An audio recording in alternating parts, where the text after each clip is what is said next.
Hi everyone, Seth Alchemist here. Did you know that in ancient times, all the way back to ancient Egypt, Mesopotamia, Assyria, the times of King Solomon, magic was considered as a science. It was so prominent and widely practiced by a lot of people on planet Earth. But why did magic die? What happened to it? Why we don't see it anymore? Where did this practice go? Why most people make fun of it and think that it's a hoax?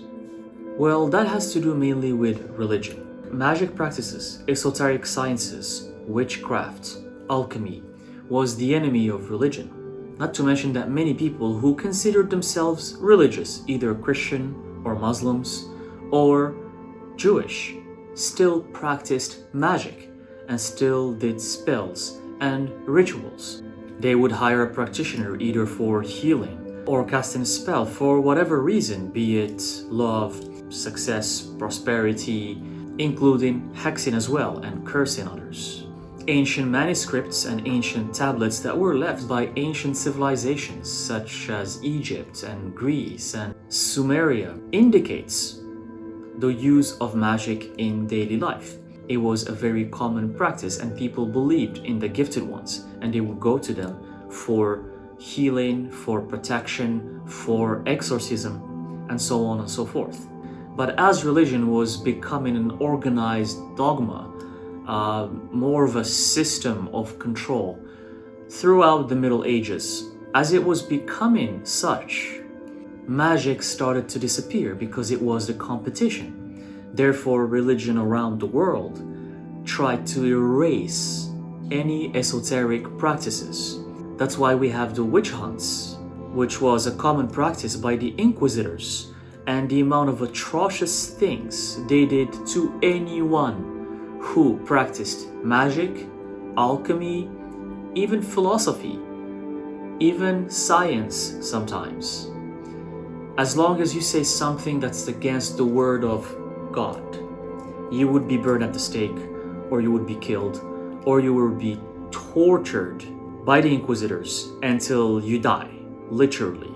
And that's how people started to shy away from these practices, from magic, because it has become taboo, it has become scary to do it. Fear was introduced in the lives of the people who were magicians. You can clearly see this practice starting to disappear around the 17th, 18th century, all the way throughout the 19th century, where it has become just a bunch of weird hoax or scam that only uneducated people do or practice. Alchemists stopped practicing alchemy and the world started calling it chemistry, and all of the spiritual esoteric aspects of alchemy disappeared and only the scientific aspects remained.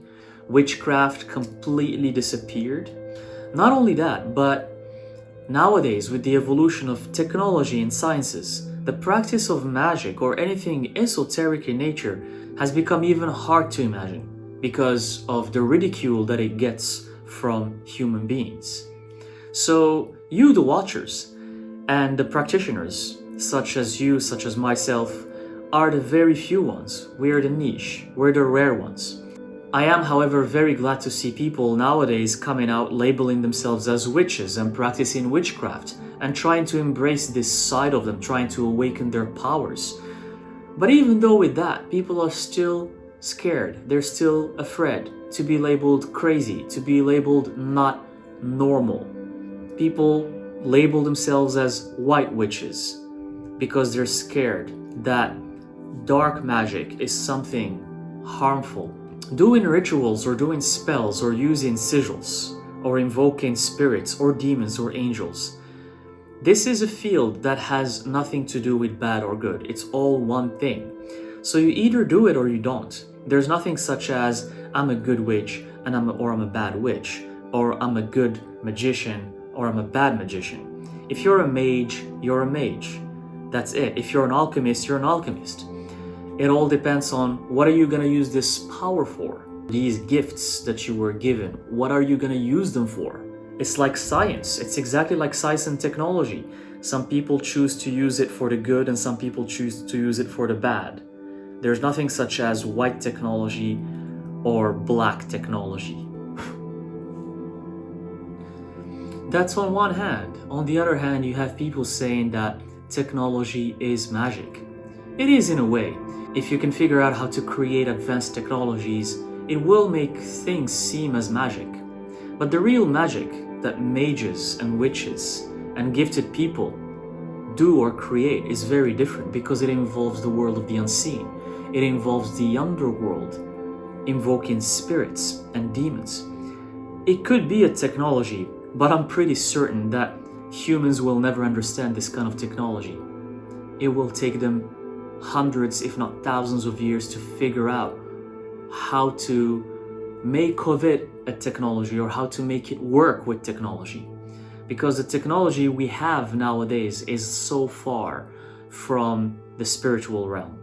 The closest thing we have to this field being revived is spirituality, which is basically a set of concepts and teachings adopted from the Eastern tradition, from Hinduism, mainly from Hinduism and Buddhism.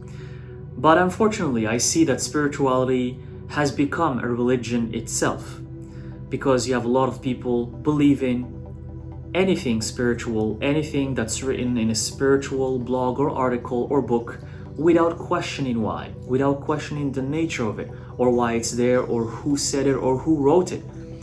But here's the thing. These spirits, these entities, these demons that everyone talks about, that any ancient book, if you take even books from the 15th century, from the 14th century, that a lot of Europeans wrote, that many Arabic people in the 8th century wrote, when alchemy was flourishing in the Arab Muslim world. You have these books that talk about spirits, that talk about demons, even angels. You have even drawings of these entities.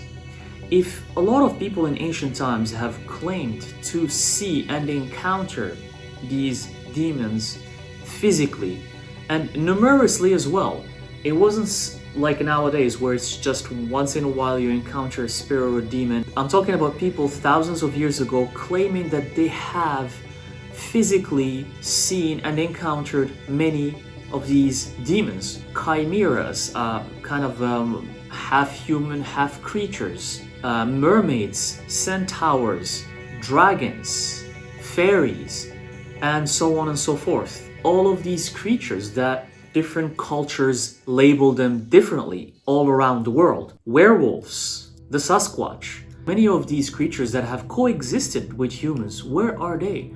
Why we don't see them anymore? Why did they disappear?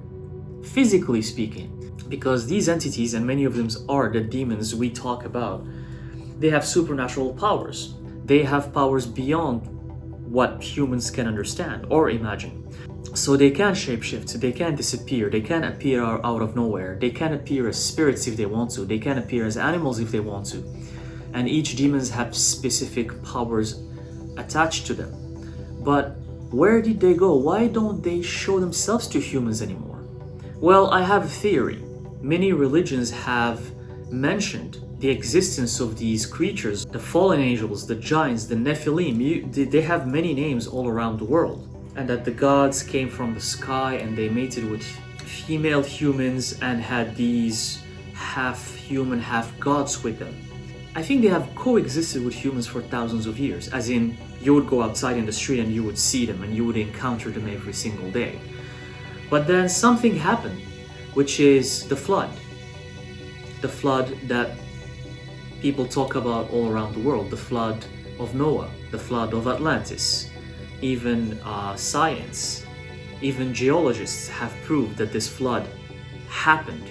In the Sphinx, there's cracks that prove that the Sphinx was actually underneath water for a long period of time. That's why a lot of archaeologists and scientists believe that the Sphinx was more than 10,000 years old, because the flood happened exactly around 11 to 12,000 years ago.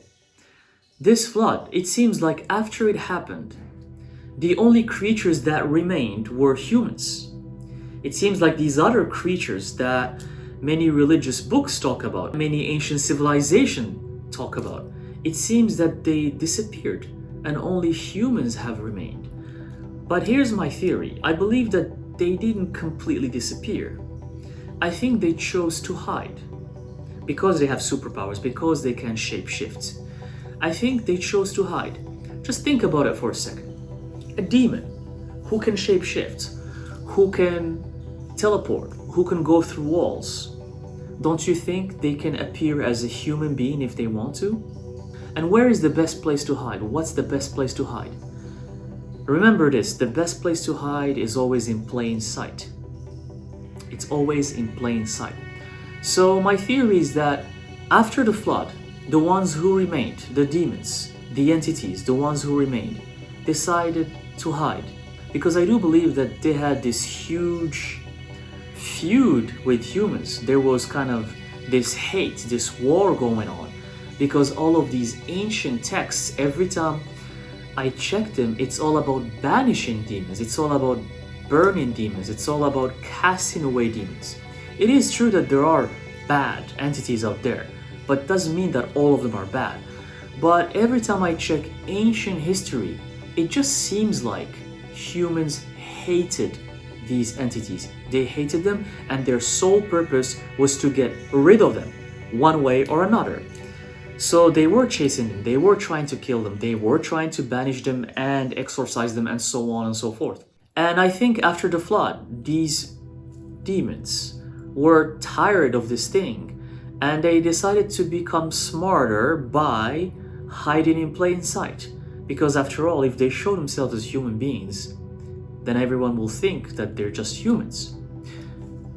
And we can still see that until this day and age. What people call the elite. And I'm sure you can find tons of information about this subject on the internet, online, on YouTube, on Google. A lot of conspiracy theories about the Freemasons, the Illuminati, the people in power, that they shapeshift, that they are the demons, that they are the snake people. So there's thousands of conspiracy theories. But what if these people in power are the demons that once coexisted with humans and they chose to shapeshift and hide in plain sight? Let's think about it. If you have superpowers, the amount of magic you can do, the amount of control you can do will be unimaginable. If you can create from thin air, then you see where I'm getting here? Can you connect the dots? So what if the people in power are connected to these entities or demons, if you will, from these ancient civilizations?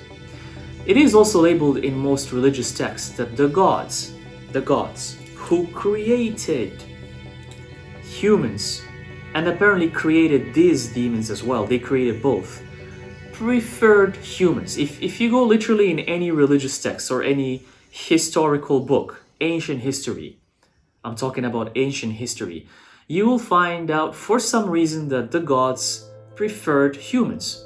And I think it made these demons furious because the demons were like, we are more powerful. You can clearly see that these humans are so weak, yet you prefer them to us? Why? I think my theory here, again, it's just a theory. These demons, these entities who are hiding in plain sight are having their revenge. This is vengeance. They're controlling the world. They're at the top. They're the elite. They're hiding in plain sight. They have an agenda. And this agenda is a vengeance for what the humans did to them thousands of years ago. Now, this also coincides with the gods, the advanced beings, leaving after the flood. So basically, after the flood happens, the gods, out of the blue, they just disappeared. Apparently, they were not on Earth anymore because they used to live on Earth. So they disappeared, they left Earth, and then you're left with these humans and these demons.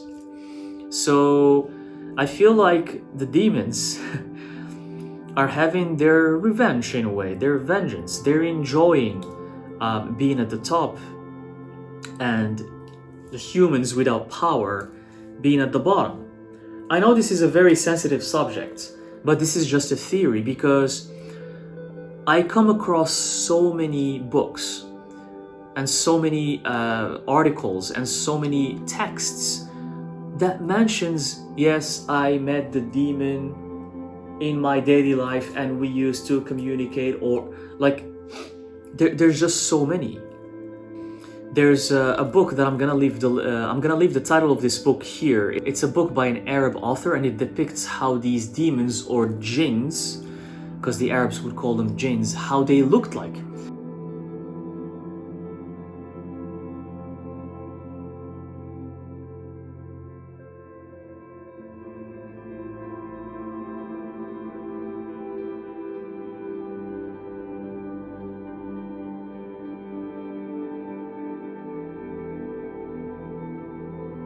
There was even a werewolf Christian priest.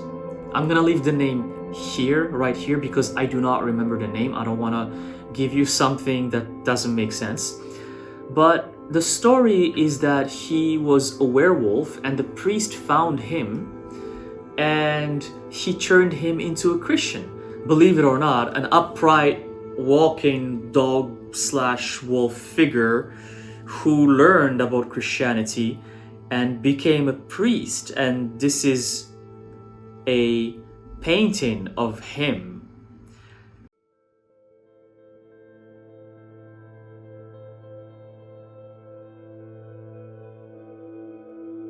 We have also Columbus claiming that he has met mermaids in his trips.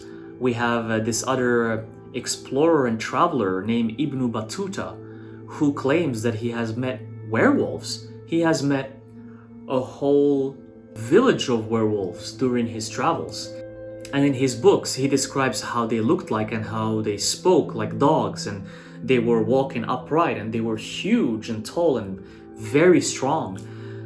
We have these explorers describing these creatures. So where are these creatures? Where are they nowadays? You can literally think about any person in power, presidents, ministers, singers, actors, politicians, people in control in different countries around the world. I'm not saying that they are. This is just a theory. I myself, I'm not sure, because I'm not blindly believing that that's what it is. I'm just thinking maybe that's what it is. I myself have to discover that. I have to meet one of them in person to see what's really going on. But are these demons the same demons we invoke for our rituals? Are they the same demons people choose to work with? They are and they are not. I think the League of Demons from the Lesser Key of Solomon, the demons that everyone knows, including, Beelzebul and Baal and Moloch and Baphomet, Lucifer, I'm adding Lucifer and Lilith here as well, and so on and so forth. The common ones that people work with, I believe, existed in ancient times. Their spirit still exists, and you can invoke their spirit to help you. And if you want to work with them, that's totally fine. But the demons I'm talking about who are remaining on earth, physically, I think they're different. They are also a kind or a type of demon, but I think they're different. They're different from, per se, the demons that built the Temple of Solomon. So keep doing your invocations. It's totally fine. Use their help. You can work with them if you want. But I just wanted to share with you this information, and I want to know, what do you think? What do you think about magic? The disappearance of magic. Why did magic die? Why do people ridicule it? Why do people think it's a hoax? What about demons? Do you think these demons are hiding in plain sight? Do you think they are the elite of the world that are controlling the world because of the vengeance? Because it's basically their revenge on human beings for what human beings did to them in the past. What do you think? What is your theory? So thank you for watching, and I'll see you in the next video.